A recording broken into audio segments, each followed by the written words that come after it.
Hello everyone, welcome to my channel. आज हम discuss करने वाले हैं यूनिट नंबर 4 बिजनेस फिनेंस के सेकंड हाफ क्वेश्चंस, मतलब 51 टू 100 क्वेश्चंस। ठीक है, हमने लास्ट वीडियो में डिस्कस किए थे 1 टू 50। आज हम करेंगे 51 टू 100 क्वेश्चंस। अगर आपको ये वीडियोस पसंद आ रही है तो जरूर लाइक कीजिए, शेयर कीजिए, सब्सक्राइब कीजिए चैनल को, बेल आइकन को प्रेस कीजिए। वीडियो के डिस्क्रिप्शन में कि टेलीग्राम चैनल का लिंक मिलेगा, उस लिंक पर जाकर के टेलीग्राम चैनल को ज्वाइन कीजिए ताकि आने वाली जितनी भी वीडियोस हैं उनके नोटिफिकेशन आपको मिलते रहें, टाइमली आप उनको एक्सेस कर पाएँ। ठीक है, चलिए चलते हैं हम आज के फर्स्ट क्वेश्चन के साथ। First question is an essential purpose for an essential purpose of business finance is to. Business finance आप अगर कर रहे हैं तो उसका एसेंशियल मेन पर्पस क्या होगा? Manage employ benefit, no. Fund operationals and capital expenses efficiently, regulate government policies, solely invest in short term. देखिए, फर्स्ट है एम्प्लॉय से रिलेटेड है ऑप्शन, इसलिए ये कट हो गया। थर्ड है गवर्नमेंट से रिलेटेड है तो कट हो गया। डी में हमने सोलली ओनली ये चीजें मैंने बता दी आपको, तो इसको कट करते हैं। ऑप्शन नंबर बी रहा। एलिमिनेशन मेथड के थ्रू भी करते हैं तो हमारा ऑप्शन नंबर बी आ जाता। Fund operational and capital expenses efficiently, कि जितने भी एक्सपेंसेस है चाहे वो ऑपरेशनल है कैपिटल एक्सपेंसेस है उनको एफिशिएंटली फंडिंग मिलती रहे, यही मेन पर्पज होता है किसका? बिजनेस फाइनेंस का। It ensures that sufficient fund are available for both day to day operations, मतलब डे टू डे एक्टिविटी के लिए भी और लॉन्ग टर्म इन्वेस्टमेंट के लिए भी फंड अवेलेबल होना चाहिए कंपनी के पास। Next question is scaling risk is the in finance refers to. Finance के अंदर स्केलिंग रिस्क क्या होता है? Risk associated with increasing depth level, the risk of cost escalation in project, risk arising from expanding operational scale, risk due to currency fluctuation. Scaling मैंने देखो economics में भी हमने डिस्कस किया था, स्केलिंग इकोनॉमीज ऑफ स्केलिंग। ठीक है, scale economies of scale, तो वो ही होता है कि ऑपरेशनल स्केल को जब हम बढ़ा देते हैं उसकी वजह से जो रिस्क आ जाएगा, हम ऑपरेशंस को इतना बड़ा लेवल पे ले जाते हैं कि हमारे पास फंड ही नहीं अवेलेबल होता उसके अकॉर्डिंग, तो जो वो वहां पे रिस्क जो आएगा उसको कहेंगे हम scaling risk. Scaling risk involves uncertainty when A firm increase its operational scope, मतलब अपने ऑपरेशन को इतने बड़े लेवल पे ले जाते हैं कि उनके पास फंड का रिस्क आ जाए तो उसको कहेंगे scaling risk. Next question is which of the following is long term source of finance. Long term source of finance debts जो थे हमने पढ़ा था, bank overdraft, issue of debenture, trade credit, factoring, तो ये option number B will be the right answer. Issue of debenture, debenture issue कर देते हैं। Debenture are common long term borrowing instruments. Okay, next question, when the rate of return on a project exceeds the required return, it indicate the project is। जब project में rate of return जो है वो required return से भी ज्यादा हो जाता है तो उस प्रोजेक्ट को क्या कहेंगे? Viable and value adding, infeasible, negative in NPV, to risky with minimum return. देखिए, इसने बोला कि रिक्वायर्ड रिटर्न से ज्यादा रिटर्न मिल रहा है, मतलब अपने को ज्यादा फायदा हो रहा है, तो इनफिजिबल नहीं होगा, नेगेटिव भी नहीं होगा, रिस्की है हो सकता है मगर मिनिमम रिटर्न नहीं होंगे, तो ऑप्शन नंबर ए रहेगा वायबल एंड वैल्यू एडिंग, कि वो बहुत अच्छा है और वैल्यू एडिंग है हमारी कंपनी के लिए वो project. Higher than required return suggest the project is financially attractive. ठीक है, next question is the operating cycle is used to assess a firm's. Operating cycle जो है उससे क्या असेस किया जाता है फर्म का? तो duration of credit sale, time taken for production, efficiency in managing inventory, receivable, payable and operating profit margin. देखिए, अब इसने बोला ऑपरेटिंग साइकिल, तो क्रेडिट्स का ऑपरेटिंग साइकिल से कोई लेन देन नहीं। टाइम टेकन टू प्रोडक्शन, सिर्फ प्रोडक्शन है ऑपरेटिंग साइकिल के अंदर, तो बहुत चीजें आ जाती है। ऑपरेटिंग प्रॉफिट मार्जिन, प्रॉफिट से रिलेटेड ऑपरेटिंग साइकिल में नहीं होता, तो हम ऑप्शन नंबर सी करेंगे कि उसके अंदर इन्वेंट्री को भी मैनेज किया जाता है, कोई रिसीवेबल है, कुछ पेएबल है, उन सब को मैनेज करना ऑपरेटिंग साइकिल में हो जाता है। तो it measures how quickly company converts input into cash, मतलब इनपुट्स कुछ आए, उसे हमने सामान खरीदा, सामान बनाया, बेचा और फिर उनसे कैश को कन्वर्ट किया, ये होती है हमारी ऑपरेटिंग साइकिल। ठीक है, next question, Modigliani and Miller proposition 2 states that. जो मोडिगिलानी मिलर की जो प्रोपोजिशन 2 है वो क्या बताती है? The cost of equity increase with a higher डेब्ट इक्विटी रेशियो, तो इसने सही आंसर यही रहेगा, option number A will be the right answer. The cost of equity increase with the higher डेप्ट इक्विटी रेशो। अगर आपके कैपिटल के अंदर डेप्ट का रेशो ज्यादा है इक्विटी से, तो ये कहते हैं कि आपकी जो कॉस्ट ऑफ इक्विटी है वो इंक्रीज हो जाएगी, बढ़ जाएगी। यही मोडिग्लानी मिलर की प्रोपोजिशन नंबर 2 है। ठीक है, इंक्रीजिंग डेप्ट amplify equity risk, raising it required return. ठीक है, क्योंकि डेप्ट के अंदर रिटर्न देना जरूरी होता है, कंपल्शन होता है वो। Capital rationing, capital rationing refers to, rationing क्या होती है? कैपिटल रैशनिंग होता है किसी भी चीज में लिमिट फिक्स कर देना कि इतना ही मिलेगा। ठीक है, तो अनलिमिटेड प्रोजेक्ट फंडिंग, अनलिमिटेड तो होगा नहीं, लिमिट फिक्स कर दी हमें, कट कर दो। Constraint in available funds to project, हाँ जी कंस्ट्रेंट लग सकता है। अनलिमिटेड कैपिटल एप्लीकेशन वो नहीं हो सकता, ओवर इन्वेस्टमेंट भी नहीं हो सकता। Option number B will be the right answer. Constraint in available funds for project, कि प्रोजेक्ट के लिए जो अवेलेबल फंड्स है वो उसमें कुछ लिमिटेशंस आ गई हैं, कंस्ट्रेंट्स आ गए हैं। It occurs when a firms limit its investment due to financial constraints, कि अपनी इन्वेस्टमेंट है कि इस प्रोजेक्ट में इतना पैसा लगाना है, तो वो अपनी फाइनेंशियल सिचुएशन के अकॉर्डिंग कंस्ट्रेंट लगा देते हैं कि इतना ही कम पैसा हम दे पाएंगे, तो उसको कहते हैं capital rationing. Next question is a technique to improve a dysfunctional working capital strategy is. Dysfunctional जो है वर्किंग कैपिटल, जो पैसा हमारे पास कैश पड़ा है, वर्किंग कैपिटल पड़ी है और वो डिसफंक्शनल है, कुछ काम नहीं आ रही, तो उसको क्या कर सकते हैं इंप्रूव करने के लिए? डिक्लाइनिंग मार्केट शेयर एनालिसिस, ये तो नहीं होगा। Converting short term liabilities to the long term debts, increasing dividend pay out, raising cash reserve at the expense of return, तो option number B will be the right answer. Refinancing can stabilise cash flow, ease liquidity pressure, मतलब जो refinancing हो जाएगी, ये second option में refinancing का जिक्र है। रीफाइनेंसिंग जो करेंगे तो वो कैश फ्लो को स्टेबलाइज कर देगा और हमारी लिक्विडिटी प्रेशर जो होगा उसको भी स्टेबलाइज कर देगा। ना तो ज्यादा ही लिक्विडिटी होगी ना कम होगी हमारी। ठीक है, leasing is used as a financing option primarily to, leasing, lease करना, किसी चीज को उधार में लेना, यूज करने के लिए लीज पर लेना, और या फिर हम दूसरा ऑप्शन होता है खरीद सकते हैं। तो ये फाइनेंसिंग के लिए कैसे काम आती है, इन्हें पूछा है। इनहेंस ओनरशिप राइट, ओनरशिप तो आती नहीं है लीज में। Avoid large capital outlets for fixed assets, increase डेप्ट level, improve control over assets. ये देखिए, leasing is use to primary, मतलब इसमें पॉजिटिव चीज चाहिए थी, ये हो नहीं सकता क्योंकि ओनरशिप आती नहीं है। इंक्रीज डेप्ट लेवल, ये नेगेटिव चीज हो गई तो इसको वैसे कट कर देंगे। इंप्रूव कंट्रोल ओवर एसेट्स, तो एसेट्स के ऊपर कंट्रोल नहीं मिलता, हमारा लीज के ऊपर है तो हमारी वो एसेट्स होती ही नहीं है। तो ऑप्शन नंबर बी कि avoid large capital outlets to for fixed assets, मतलब जो हमारी फिक्स एसेट खरीदने में जो लार्ज अमाउंट ऑफ कैपिटल लग सकता था उसको हम अवॉइड कर पाते हैं लीज की हेल्प से, क्योंकि लीज में हमें सिर्फ रेंट देना पड़ेगा उस मशीनरी का या फिक्स्ड एसेट्स का।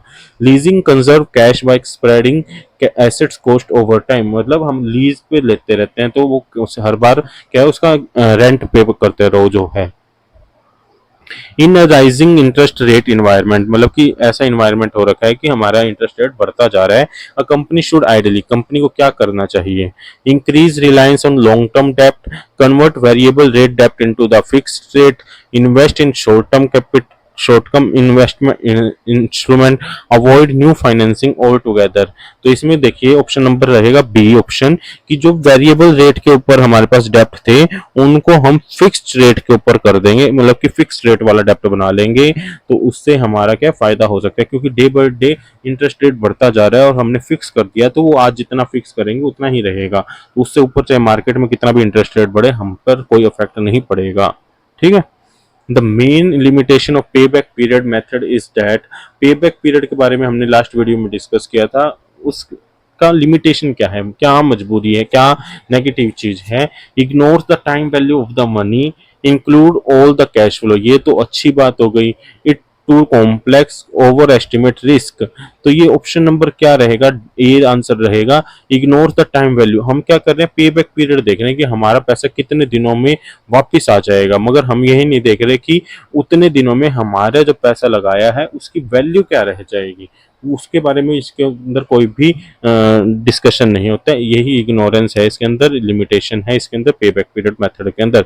It does not discount future cash flows, which document shows cash inflow and outflow from operating, investing and financing activity। इसने बोला कैश इनफ्लो और कैश आउटफ्लो को कौन शो करता है, तो कैश फ्लो स्टेटमेंट जो होती है वही शो करता है। तो option number C will be the right answer, cash flow statements. Financial ratio analysis is used to assess a companies. ये जो फाइनेंशियल रेशियो एनालिसिस है वो क्यों यूज किया जाता है, क्या एसेस करने के लिए यूज किया जाता है? Profitability, activity, liquidity, solvency, trend lines only.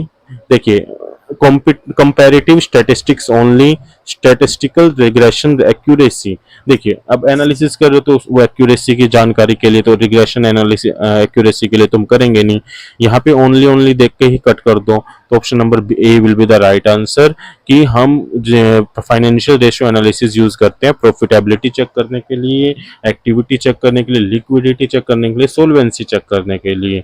Ratio analysis provide insights into various operational and financial aspects of the company. ठीक है, next question is financial planning typically include. Financial planning के अंदर क्या क्या चीजें इंक्लूड होती है? Budgeting, forecasting, sourcing funds. ठीक है, सेकंड ऑप्शन है sole focus on future cash flow, कि हम सिर्फ फ्यूचर कैश फ्लो देख रहे हैं, सोल कट कर दीजिए।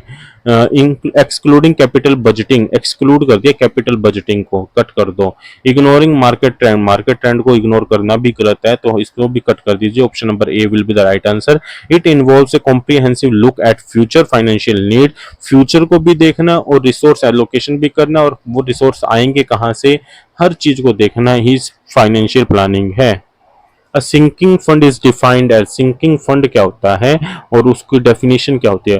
Fund sets aside to pay off डेप्ट इन द फ्यूचर, हमने कुछ पैसा निकाल कर रख दिया है डेप्ट को पे करने के लिए, वही होता है हमारा सिंकिंग फंड। धीरे धीरे धीरे धीरे उसमें से हम पैसा निकालते रहते हैं, सिंक करते रहते हैं, निकालते रहते हैं, वो हमारे डेप्ट को चुकाने के लिए। ठीक है, तो it accumulates resources to ensure future डेप्ट repayment and asset replacement.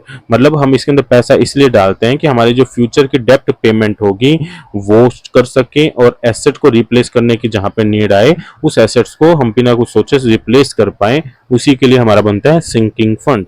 Financial distress refers to a state where financial distress क्या होता है? स्टॉक प्राइस फ्लक्चुएटली स्लाइटली, थोड़ा बहुत ऊपर नीचे हुआ तो इससे स्ट्रेस नहीं आएगा। A firm struggles to meet its obligation, हाँ जी, ऑब्लिगेशन को मीट नहीं कर पा रहा है तो फाइनेंशियल स्ट्रेस हो जाएगा उसे। Minor minor operational losses, minor है तो उससे भी स्ट्रेस नहीं होगा। मार्केट शेयर टेम्परली डिक्लाइंस, जो मार्केट में शेयर है उसका टेम्पररी लेवल पे, मतलब कि टेम्पररी ही डिक्लाइन हो रहा है, परमानेंट डिक्लाइन नहीं हो रहा है। तो option number B will be the right answer. It indicate the firm is in difficulty covering its debts and expenses, कि इससे पता चल जाता है कि कंपनी के पास पैसा नहीं है कि वो अपने डेली ऑब्लिगेशंस को भी पूरा कर पाए और अपने डेली नीड्स को भी पूरा कर पाए। Next question, a lenders covenant is primarily use to, covenant मतलब लेंडर की कोवेनेंट है, ये किस लिए यूज किया जाता है?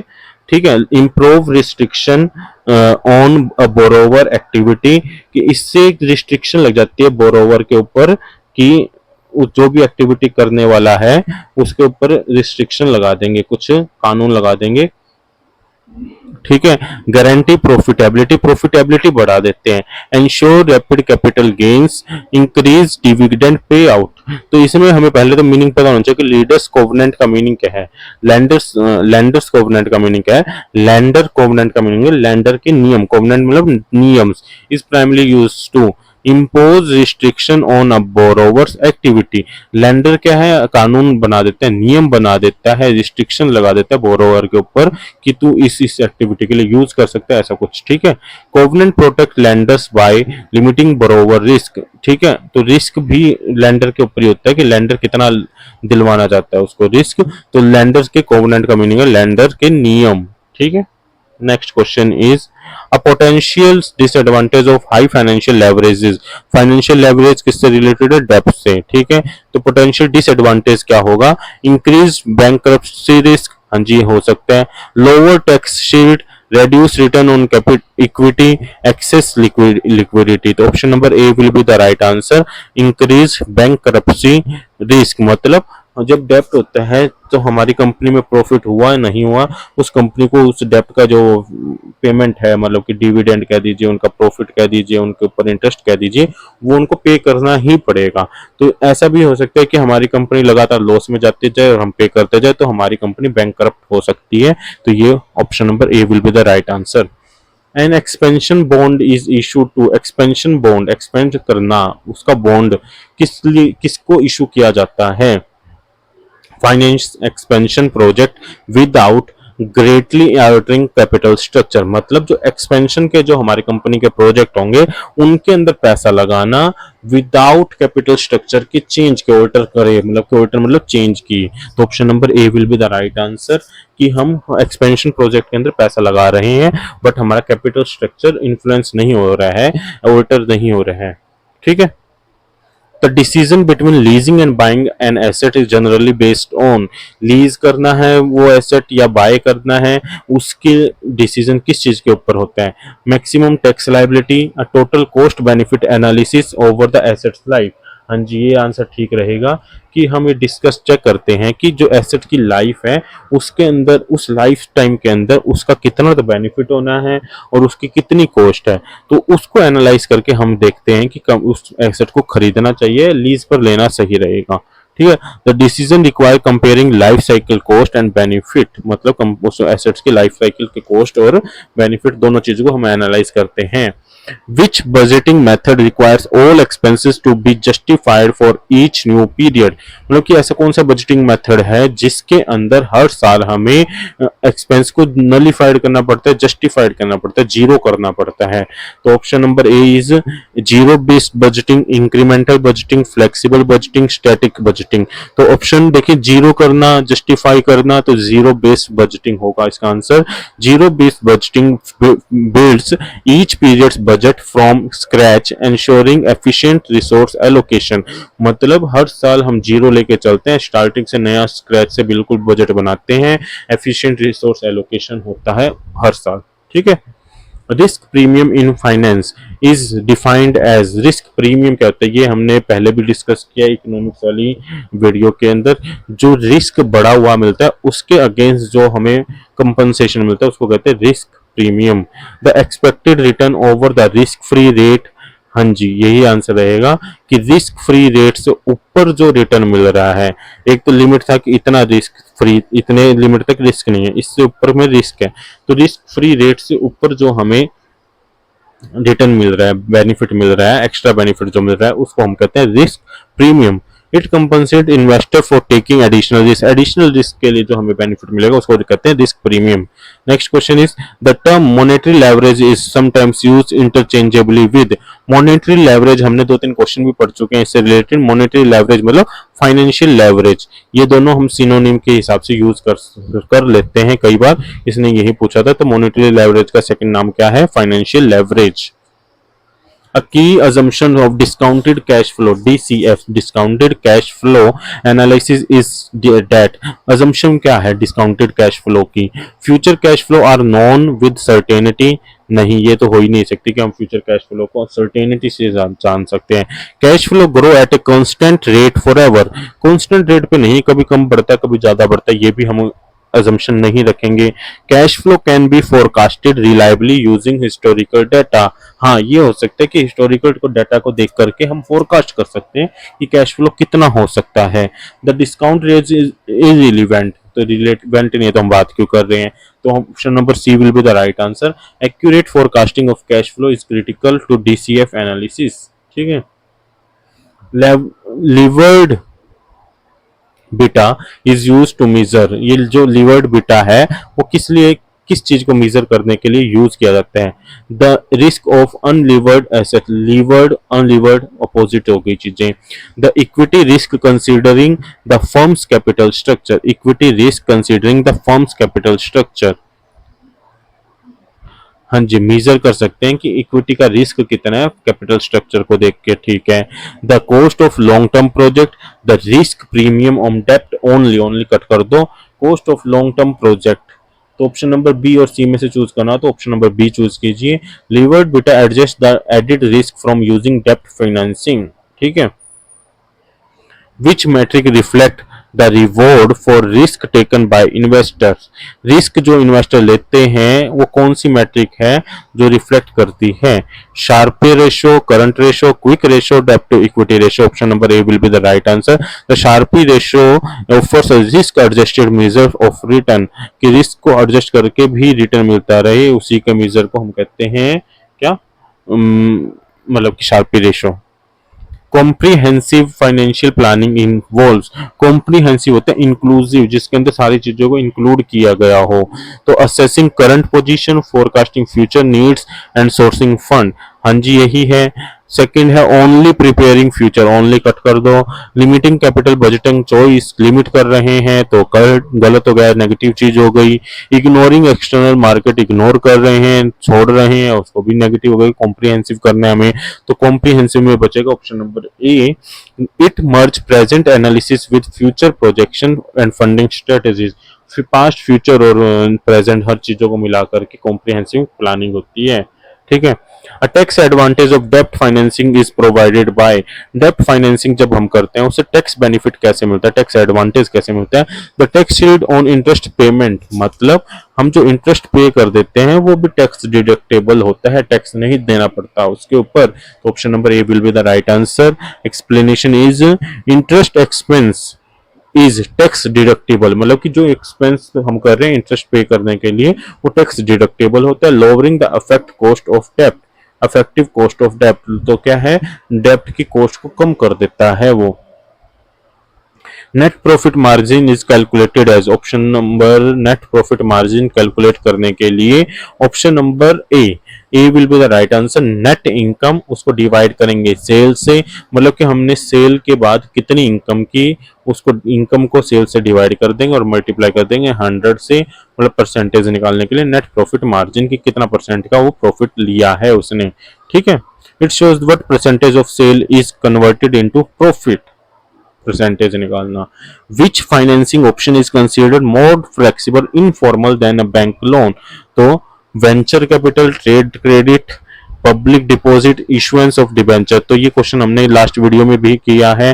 ट्रेड क्रेडिट जो होता है इनफॉर्मल के अंदर आ जाता है, तो इसको हम सिलेक्ट करेंगे option number B. 81 mutually exclusive project means that, mutually exclusive, एक एक्सक्लूसिव है तो दूसरा भी एक्सक्लूसिव है, ऐसे प्रोजेक्ट का मीनिंग क्या होता है? म्यूचुअल मतलब दोनों एक साथ होना। तो प्रोजेक्ट दैट ऑपरेट इंडिपेंडेंटली, नहीं, ये तो अलग अलग हो गए। Choosing one project exclude the selection of the others, हाँ जी, एक को सिलेक्शन करना पड़े तो दूसरे को छोड़ना ही पड़ेगा, क्योंकि दोनों एक टाइम पे हम नहीं चला सकते, दोनों एक्सक्लूसिव है तो एक दोनों एक साथ में नहीं चला सकते, तो इसको कहेंगे option number B, mutually exclusive project. Choosing one project exclude the selection of the other. ठीक है। 82 which of the following is non cash expense of a financial statement, financial statement के अंदर कौन सा एक्सपेंस होता है जो नॉन कैश हो? डेप्रीशिएशन, फर्स्ट ऑप्शन ही ठीक आ गया, डेप्रीशिएशन, कि डेप्रीशिएशन के अंदर हम कैश फ्लो वगैरह कुछ नहीं होता है, वो क्या है मशीनरी के अंदर से अपने आप कटता रहता है, इसलिए हम डेप्रीशिएशन को नॉन कैश एक्सपेंस कहेंगे। Next question. The choice between using internal funds and external fund largely depends on, हमें internal fund यूज करना है या external बाहर से उधार लेना है या कैसे फंड रेज करना है, वो किस चीज के ऊपर डिपेंड करता है?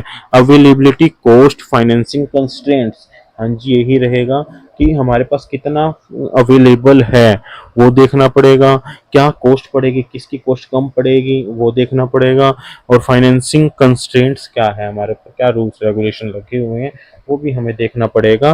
तो ये तीनों चीजों को देख के ही हम देखते हैं कि हमें इंटरनल फंड को यूज करना है या फिर एक्सटर्नल फंड्स को। Next question, a positive net present value in capital budgeting indicates that project, तो पॉजिटिव है नेट प्रेजेंट वैल्यू तो वो क्या इंडिकेट करेगी? Will likely destroy share holder value, positive है तो डिस्ट्रॉय कैसे हो जाएगा? Cut. Generate return over above the cost of capital, हाँ जी कॉस्ट ऑफ कैपिटल से भी ज्यादा रिटर्न हमें प्रोवाइड कर रहा है, एक्स्ट्रा रिटर्न प्रोवाइड कर रहा है, उसको हम कहते हैं positive net present value, NPV. Next question is short-term liquidity management is essential because it ensures that short-term जो होती है liquidity management क्यों जरूरी है? क्योंकि ये इंश्योर करती है, क्या इंश्योर करती है long term growth is guaranteed, short term से लॉन्ग टर्म रिलेशन कट कर दो। The firm can meet its immediate obligation, हाँ ये होता है कि लिक्विडिटी हमारे पास जितनी अच्छी लिक्विडिटी होगी शॉर्ट टर्म, तो इमीडिएट जितने भी ऑब्लिगेशंस आएंगे, अचानक से जो खर्चे आ जाते हैं उनको वो मतलब कि चुका पाएगा, उनके साथ मतलब कि टैकल हो पाएंगे या नहीं हो पाएंगे, वो देखता है कौन, short term liquidity management. Next question. Which model adjusts expected return for non-diversifiable risk? Which model adjusts expected returns for non-diversifiable risk? तो इसमें आंसर रहेगा option number A, capital asset pricing model, CAPM, capital asset pricing model account the systematic risk in asset pricing. ठीक है। Next question. Free cash flow is defined as a surplus of operating cash after deducting. Free cash flow जो है, free cash flow is defined as the surplus of operating cash after deducting. Free cash flow है वो क्या से define किया जाता है, surplus of operating cash after deducting, क्या डिडक्ट करने के बाद, capital expenditure, operating expenses only, gross profit, marketing costs। तो option number A will be the right answer, capital expenditure. तो फ्री कैश फ्लो होता है कि हमने कैपिटल एक्सपेंडिचर जितने करने थे वो सारे कर चुके, अब जो सरप्लस बचा, एक्स्ट्रा बचा है, वो कैश फ्लो के काम में हम ले सकते हैं। तो free cash flow is the available cash after correcting the री इन्वेस्टमेंट इन द बिजनेस। ठीक है, जो भी खर्चे पानी करना था वो कर चुके हैं हम, वो कैश बचा हुआ हम कैसे भी यूज करें। Raising funds by issuing share is an example of, raise कर रहे हैं हम फंड इशू शेयर करके, शेयर को इशू करके, तो हम क्या देखेंगे, डेप्ट financing, equity financing, hybrid financing, leasing. तो लीज तो होगा नहीं, तीनों में से ऊपर वालों में से कुछ होगा, तो ऑप्शन नंबर बी कर दो। Issuing share brings in capital from investors, तो वो इक्विटी फाइनेंसिंग हो गई हमारे पास, क्योंकि शेयर इशू कर रहे हैं तो वो इक्विटी होती है हमारी। ठीक है। The ratio measuring fixed charge coverage by earning before interest and taxes is known as the ratio। Ratio ऐसा कौन सा है जो मेजर करता है fix charge coverage by earning before tax interest and taxes? तो option number A will be the right answer, dept service coverage ratio, DSCR, dept service coverage ratio. shows the firm's ability to cover fixed financial obligation। जो fix obligations हैं उनको cover करने में company की क्या ability है, उसको कौन शो करता है, डेप्ट service coverage ratio. Next question is capital budgeting decision evaluate alternative based on. Capital budgeting जो है वो डिसीजन किस चीज के बेस पे होता है, तो only the initial cost, only cut कर दीजिए। Future cash flow and associated risk, हाँ जी, फ्यूचर में क्या कैश फ्लो होने वाला है, उसके साथ कौन कौन से रिस्क है, उसके बेस पे हम चेक करेंगे। Option number C, historical data alone, alone कर दो कट। Recurring operational expenses only, only कर दो कट। Option number B will be the right answer. The cost of carry in financing, finance refers to, finance के अंदर cost of carry क्या होता है, the cost of holding inventory, expense in, देखो inventory का फाइनेंस से रिलेटेड नहीं होता ये, expenses incurred in holding and assets, storage, financing etc.. मतलब हाँ, जो हमें एसेट्स है या फाइनेंसिंग कर रहे हैं उसको करने के अंदर, उसको जो करने के अंदर जो कॉस्ट आई है उसको कहते हैं हम कॉस्ट ऑफ कैरी। एक प्रोसेस को कैरी करने के लिए, प्रोसेस को पूरा करने के लिए जो कॉस्ट आई है उसको कहते हैं cost of carry. It encompasses all cost related to owning an assets over time. ठीक है। Financial forecasting involves, financial forecasting के अंदर क्या क्या चीजें इंक्लूड होती है, predicting future cash flow, earning, capital needs. हाँ जी, तीनों ही होते हैं। ऑप्शन नंबर ए कर दीजिए कि फ्यूचर कैश फ्लो, फ्यूचर में कितना कैश फ्लो होगा, कितनी अर्निंग होगी, कैपिटल नीड्स क्या होगी, वो सारी की सारी क्या होती है, financial forecasting. Converting short term liability into long term liability is the strategy to. ये हमने थोड़ी देर पहले भी डिस्कस किया कि शॉर्ट टर्म लाइबिलिटी को लॉन्ग टर्म लाइबिलिटी के अंदर कन्वर्ट कर देते हैं, वो स्ट्रेटेजी किसके लिए होती है, increase working capital, improve liquidity by reducing near term repayment pressure. हाँ जी, ये कर देंगे इसको, ऑप्शन नंबर बी। ठीक है। हमें अभी नहीं चुकाना पड़ रहा, बाद में चुकाना पड़ेगा लॉन्ग टर्म में, तो हमारे पास कैश रहेगा। तो इससे क्या है, रीपेमेंट प्रेशर को कम कर देते हैं, अभी के अभी जो पे करना पड़ रहा है उसके प्रेशर को कम कर सकते हैं। For optimal working capital management, working capital management optimal हो, it is crucial to achieve a balance between, तो वो उसके अंदर किसी किस चीज को बैलेंस करना पड़ेगा, हाई लिक्विडिटी हाई प्रॉफिटेबिलिटी, मतलब लिक्विडिटी भी अच्छी हो हमारी कंपनी की, प्रॉफिटेबिलिटी भी हो हमारी कंपनी की, इसी को कहेंगे हम कैपिटल मैनेजमेंट जो कि ऑप्टिमल हो। Sensitivity analysis and scenario analysis help in decision making under uncertainty by, जो सेंसिटिविटी एनालिसिस है, सिनेरियो एनालिसिस है, वो डिसीजन मेकिंग की हेल्प कैसे करती है, comparing alternative under fixed assumption, simulating different outcome based on varying assumption। हाँ जी, ये देखिए यहाँ पे नाम आया सिनेरियो एनालिसिस। सिनेरियो एनालिसिस क्या होता है, अलग अलग सिनेरियो के बेस पे हम assumptions को देखते हैं कि ये सिनेरियो होता है तो हमारा आउटकम क्या रहेगा, ये सिनेरियो होता है तो आउटकम क्या होता है, उसके बेस पे हम डिसीजन लेते हैं, तो उसको कहते हैं सिनेरियो एनालिसिस के बेस पे डिसीजन लेना, सिमुलेट करना, नकल करना। ठीक है। A leverage buy out involves, leverage buy out क्या होता है, purchasing with mostly equity financing, acquiring a company using a substantial amount of borrowed fund। Company को एक्वायर कर लेना, किसकी हेल्प से, बोरोड फंड की हेल्प से उसको हम खरीद लेते हैं, using a substantial amount of borrowed fund. ठीक है। The acquisition of largely funding by डेप्ट increasing potential returns and risk. ठीक है। The process of converting trade receivable into cash more quickly is known as, तो ये पूछा है कि जो ट्रेड रिसीवेबल थे उनके टाइम से पहले इसको कैश करवा लेना, उसकी प्रोसेस को क्या कहते हैं, इसको कहते हैं फैक्टरिंग। तो यहाँ option number A will be the right answer, factoring. Factoring sells receivable at a discounted for immediate cash, तो हमें अचानक से पैसे की नीड है तो हम रिसीवेबल को बेच देते हैं एट ए डिस्काउंटेड रेट, मतलब कि कम पैसों में। ठीक है। Next question, the efficient frontier analysis, efficient frontier analysis is used to portfolio management to, जो पोर्टफोलियो मैनेजमेंट में एफिशिएंट फ्रंटियर एनालिसिस यूज होता है वो किसके लिए होता है, study the risk return trade off, risk return trade off. ठीक है। तो it identify portfolio offering the maximum expected return for a given risk level, मतलब जो फ्रंटियर एनालिसिस है उससे हमें पता चलता है कि हमारा जो रिस्क लेवल है उसके बेस पे ऐसा कौन सा पोर्टफोलियो है जो सबसे ज्यादा हमें रिटर्न प्रोवाइड कर सकता है, उसको कहते हैं efficient frontier analysis. Next question, inflation affect the cost of capital by, inflation है जो कॉस्ट ऑफ कैपिटल को कैसे अफेक्ट करती है, increasing the nominal cost of capital via higher discount rates, जो कॉस्ट ऑफ कैपिटल इन्फ्लेशन आ जाती है तो हर चीज में रेट बढ़ जाएंगे, तो increase the nominal cost of capital, capital की जो नॉमिनल कॉस्ट होंगी वो भी बढ़ जाएगी, तो इसलिए वो हमारे कैपिटल को अफेक्ट करती है। Higher inflation drives up nominal required returns thus raising cost of capital. ठीक है।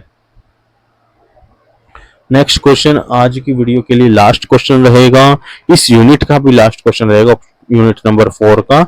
When selecting among capital budgeting, capital budgeting के बीच में सिलेक्ट करते समय, व्हेन सिलेक्टिंग कैपिटल बजटिंग मतलब कि कौन सा कैपिटल बजट करना है, कौन सा प्रोजेक्ट हमें करना है, which is crucial to consider, मतलब कि इनमें से क्या क्रूशियल है, क्या जरूरी है, alignment with strategic goal and risk tolerance. हाँ जी, ये देखना होता है कि हमारा जो स्ट्रेटेजिक गोल है, जो हमारी रिस्क टॉलरेंस कैपेसिटी है, रिस्क को झेलने की क्षमता है, उसके अकॉर्डिंग ये प्रोजेक्ट है या नहीं, उस बेस पे हमें वो प्रोजेक्ट को सिलेक्ट करना होता है, कैपिटल बजट प्रोजेक्ट को सिलेक्ट करना होता है। तो option number A will be the right answer, project should be consistent with the overall strategies, company की जो ओवरऑल स्ट्रेटेजी है उससे, और रिस्क प्रोफाइल, कंपनी की जो रिस्क प्रोफाइल है उससे अलाइन करना चाहिए, उसके साथ मेल खाना चाहिए, उसी के बेस पे हम प्रोजेक्ट को सिलेक्ट करेंगे। तो यहाँ होते हैं हमारे 100 questions complete unit number 4 business financing के। ठीक है, बिजनेस फाइनेंस के कल से हम स्टार्ट करने वाले हैं यूनिट नंबर 5 यूनिट नंबर 5 हम डिस्कस करेंगे। अगर आपको ये वीडियो पसंद आती है तो जैसा कि मैंने पहले कहा, वीडियो को लाइक कीजिए, शेयर कीजिए, चैनल को सब्सक्राइब कीजिए, बेल आइकन को प्रेस कीजिए और डिस्क्रिप्शन में जो यूट्यूब टेलीग्राम चैनल का लिंक दिया है उस टेलीग्राम चैनल ग्रुप को ज्वाइन कीजिए, ताकि आने वाली वीडियो के लिंक्स आपको मिलते रहे, नोटिफिकेशंस आपको मिलते रहे और ग्रुप में आप डिस्कस कर सकते हैं, डाउट्स क्लियर कर सकते हैं, कोई भी क्वेरी हो क्वेरी पोस्ट कर सकते हैं। वहाँ पे जो मेंबर्स है वो आपकी क्वेरी को रिजोल्व करेंगे, मैं आपकी क्वेरी को रिजोल्व कर पाऊंगा। और कुछ भी ऐसा चीज है, ऐसा कुछ टॉपिक है जिसके ऊपर आप डिटेल्ड वीडियो चाहते हैं कि डिटेल्ड वीडियो बने उस टॉपिक के ऊपर, तो भी आप कमेंट सेक्शन में जाकर के बता सकते हैं ताकि उसके ऊपर वीडियो बनाई जा सके। और जैसे ही हमारी 10 यूनिट्स कंप्लीट हो जाएगी हमारे 100 क्वेश्चंस की, उसके बाद हम थ्योरेटिकल सेक्शन में चलेंगे कि थ्योरी वाले क्वेश्चन जो हमारे एग्जाम में आने हैं उसी के बेस पे थ्योरी क्वेश्चन करेंगे, तो हमारे एमसीक्यूज भी उसमें से आएंगे तो अटेम्प्ट हो जाएंगे। ठीक है, तो चैनल को सब्सक्राइब करना ना भूलें। मिलते हैं नेक्स्ट वीडियो में। Thank you.